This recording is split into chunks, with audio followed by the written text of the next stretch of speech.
Révèle, il restaure et il transforme des vies. À travers ces témoignages, ce ne sont pas des simples paroles que vous allez entendre, mais bien des preuves vivantes de sa fidélité. Bonjour peuple de Dieu. Dieu m'a guéri de l'irrégularité de mon cycle et des règles douloureuses et je viens témoigner. Dimanche le 18 janvier 2026, alors que l'évangéliste à un moment nous demande d'élever la voix en langue, ce que j'ai commencé à faire, mais à un moment donné, j'ai été poussée à mettre une main sur mon ventre et l'autre vers le ciel et à prier fort. Quelques instants après, je sentais comme une chaleur qui sortait de mon ventre. Après le culte le soir à la maison, j'ai voulu faire mes besoins et j'ai remarqué des traces de sang. Depuis presque un an, j'ai toujours eu les menstrues le 25-28 du mois. Le 25 décembre, j'ai souffert avec ça. J'avais presque rompu, difficile de marcher. Et là, ça vient un 18 du mois. En plus, pas de douleur. Ça a été une grande joie pour moi. Les menstrues sont censées être liquides, mais pour moi étaient très pâteux. Je ne pouvais prendre de photos, sinon j'allais en prendre. Je rends vraiment gloire à Dieu pour cette guérison. Mon souhait est que ça change complètement. Bonsoir, Pasteur. C'est moi, Sophie, et je bénis véritablement Dieu pour la bénédiction que vous êtes pour nous. Sophie n'est pas mon nom usuel, mais seul le Saint-Esprit m'appelle par ce nom. Je viens témoigner de la grandeur, l'amour de Dieu dans ma vie. J'ai tellement vu sa grandeur que je me suis dit, quand j'aurai mon premier enfant, je lui donnerai le nom La Grâce. En 2018, j'ai ouvert mon premier salon et j'ai fait la connaissance d'un homme. Rapidement, je suis tombée enceinte. Piégée, il me demande de me donner vaudou, de m'initier. J'ai totalement refusé. Et c'est à partir de ce moment que les choses ont commencé. Il a prononcé des paroles incantatoires sur la grossesse et l'a détruite. Un moment vraiment difficile dans ma vie. J'étais devenue une femme blessée. Et j'ai donc fermé ma boutique à cause de cette situation. En 2022, j'ai vu sur YouTube l'arrivée de l'apôtre Yvan Alomé et c'est depuis ce jour que je suis venue à ICC. Lors de mon premier vendredi à ICC, vous aviez dit que Dieu veut faire du bien à des personnes qui avaient de l'amertume dans leur cœur. Vous aviez fait cet appel et ce jour, vous aviez libéré des paroles. J'ai senti une main me toucher et depuis, j'ai senti une paix intérieure totale dans mon cœur. J'étais une femme qui pouvait empoisonner un homme, mais le Saint-Esprit m'a totalement guérie. En 2023, j'ai encore relancé mon activité. J'ai mis le projet devant Dieu et j'étais convaincue que cette fois-ci, ça allait marcher. Mais malheureusement, ça n'a pas marché. J'ai fait des formations, mais rien ne marchait. En mars, je me rappelle, vous aviez dit sur la chaire, pendant une soirée de prière, qu'il y a une sœur qui vient de terminer une relation avec un homme. Et cet homme a juré en disant que tant que lui, il vit, elle ne sera rien. J'ai levé les mains et vous aviez prié pour moi et je me suis sentie libérée. Au mois d'octobre, le mois du retournement de situation, j'ai pris 21 jours de prière et le dernier jour, le Saint-Esprit me donne une instruction. C'est aussi le moment où vous avez appelé devant par mon nom Sophie et libéré les paroles sur moi en m'imposant les mains. J'ai manifesté et je ne faisais que rigoler comme si j'étais folle jusqu'à mon retour à la maison. Dans mon rêve la nuit, je vous ai vu me ordonner de lire tout le chapitre d'Ésaïe 40. Et tout le chapitre parlait de la consolation. Durant le mois de décembre, j'ai fait la rencontre d'un Z-man qui m'emmenait à l'église. Et sur la route, le monsieur me dit, si on lui posait la question de savoir ce qui lui a rendu le plus heureux dans la vie, il répondrait, c'est le fait d'adorer Dieu. Mais les épreuves lui ont fait détourner de cette voie. Je lui ai donc dit, que le Seigneur te fasse grâce de retrouver ton premier amour. Arrivé à l'église, après une prière que je fais comme d'habitude, le Saint-Esprit me dit clairement que les épreuves, c'était pour m'éloigner de Dieu. Mais j'ai tenu par la grâce de Dieu. Je me rappelle au mois de novembre, pendant que Pasteur nous disait de commencer notre activité, moi, en ce temps-là, je la fermais. En janvier, lors des offrandes, Papa Gratien était en train de bénir les offrandes. Mais je n'avais que 6 000 francs sur moi et je faisais les calculs. Quand Pasteur est monté sur la chaire, conduit par l'Esprit, il a dit, je cite, « Tu as 6 000 francs, le Seigneur te dit de faire une offrande, tu hésites. » Là, j'ai su que le Seigneur me parlait directement, donc j'ai obéi. Bien-aimé, les semaines qui ont suivi, le travail que je faisais avec difficulté à 5 000 francs, aujourd'hui, tout le monde m'appelle de partout. Et ce travail que je faisais avec difficulté à 5 000, maintenant je le fais à 15 000, voire 20 000.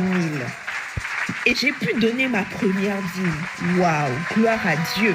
J'étais tellement remplie de gratitude. Je bénis véritablement le Seigneur pour ce qu'il a commencé dans ma vie. Et je sais qu'il n'a pas encore terminé, qu'il fera encore plus dans le nom. Waouh! Dieu reste fidèle à ses promesses. Que votre foi soit fortifiée et votre espérance renouvelée. Demeurez richement bénis.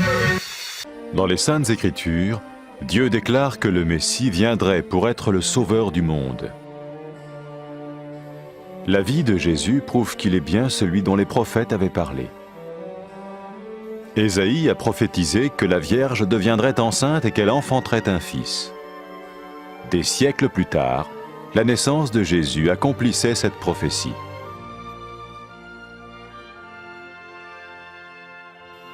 Les Saintes Écritures déclaraient que le saint à naître serait appelé le Fils de Dieu. Cela signifiait que Jésus serait le Fils de Dieu au sens spirituel et non au sens physique. Nous le voyons par sa manière de vivre. Il a guéri des malades, il a pardonné leurs péchés, les a ramenés à Dieu et leur a promis une place dans le royaume éternel de Dieu. Il s'est offert lui-même en sacrifice pour le péché à leur place. Puis il est revenu à la vie, victorieux sur la mort selon le plan de Dieu. Jésus a dit « Personne ne me prend la vie, mais je la donne de ma propre volonté. » La vie de Jésus n'a pas seulement accompli les écrits des prophètes, mais elle a aussi confirmé la vérité de la sainte parole de Dieu. Les prophètes avaient écrit « Ta parole, ô mon Dieu, est parfaite, elle dure à toujours. » Jésus lui-même a dit « Le ciel et la terre disparaîtront, tandis que mes paroles ne disparaîtront jamais. » Jésus est venu pour nous donner la vie dans toute sa plénitude. Et quand l'homme a désobéi à Dieu dans le jardin d'Éden, il a choisi sa propre voie et ses actions l'ont séparé du Créateur.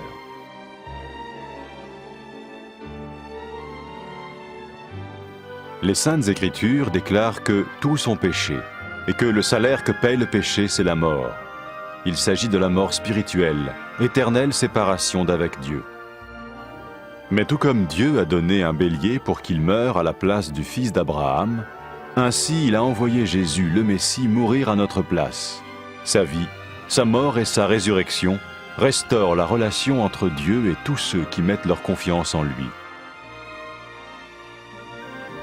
Maintenant, non seulement Jésus pardonne les péchés de ceux qui le suivent, mais il les sauve aussi du jugement éternel de Dieu. Ils sont sûrs d'aller au paradis et de vivre avec lui pour toujours. C'est cette vie et cette liberté de la culpabilité et du pouvoir du péché que Jésus offre à chacun aujourd'hui. Cela ne veut pas dire suivre une religion, mais choisir d'avoir foi en Jésus qui dit « Je me tiens à la porte et je frappe. Si quelqu'un entend ma voix et ouvre la porte, j'entrerai chez lui. » Cela veut dire se tourner vers Dieu et croire que Jésus vient dans nos vies pardonner nos péchés et nous rendre tels qu'il veut que nous soyons. Il ne suffit pas d'approuver intellectuellement ce qu'il dit, ni de vivre une expérience émotionnelle. Nous le recevons par grâce, au moyen de la foi, par un acte de notre volonté. Lorsque quelqu'un est prêt à suivre Jésus le Messie, il peut lui parler par une simple prière. Vous sentez un soutien, vous sentez que votre vie n'est pas une vie normale. Vous sentez que vous êtes porté. C'est gratuit. Il ne vous demande rien. Il vous demande juste d'ouvrir votre cœur et d'oser croire en lui. Osez croire. On ne demande ni d'argent. On vous demande pas une souffrance particulière. On vous dit faites confiance et croyez. Essayez. Vous n'avez rien à perdre. Essayez. J'ai essayé. Ça fait plus de 20 ans que je suis dedans. Et je ne repartirai pour rien au monde. Aucun milliard au monde ne me fera changer d'avis et me séparer de lui. Impossible. Donc, osez Jésus avant qu'il soit trop tard. Osez. Ne le faites pas demain. Faites-le maintenant.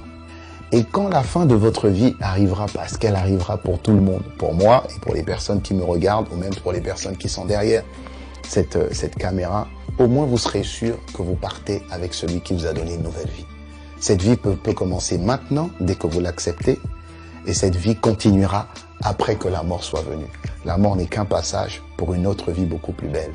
Mais vous avez la possibilité d'oser cette nouvelle vie maintenant, tout de suite. Faites-le maintenant, tout de suite. N'attendez pas demain, ni après-demain. Faites-le maintenant, tout de suite. Prenez 1 minute et faites-le. Je vous en prie, vous ne serez pas déçus.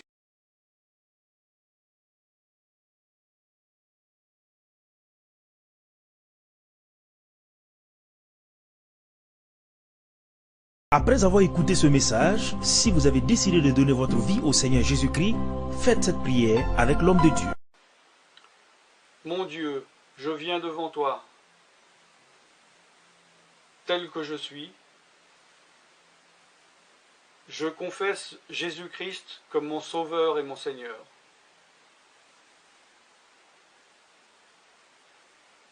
Je crois qu'il est mort sur la croix pour mes péchés, qu'il a porté ma condamnation,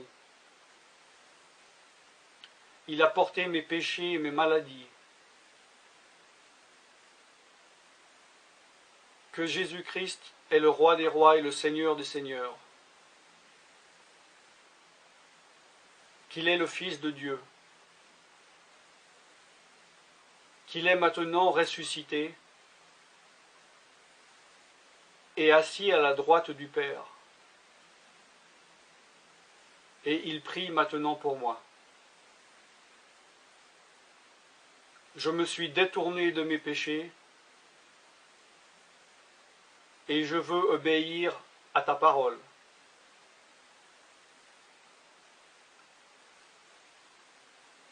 Je viens à toi en te demandant, mon Dieu, de me donner ton Esprit Saint.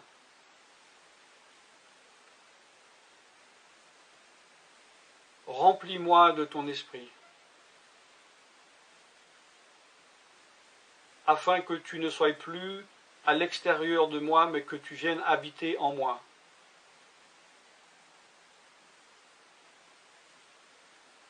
Et que je devienne ton temple.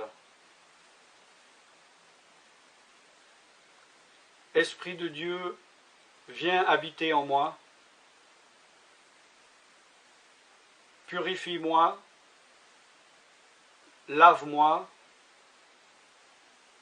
sanctifie-moi, rends-moi pur, transforme-moi à l'image de Dieu. Je te remercie car je crois que tu m'as donné ton esprit, car tu ne mens pas. Et tu as dit dans ta parole que tu donnes à celui qui te demande. Je fais cette prière au nom de Jésus-Christ. Amen.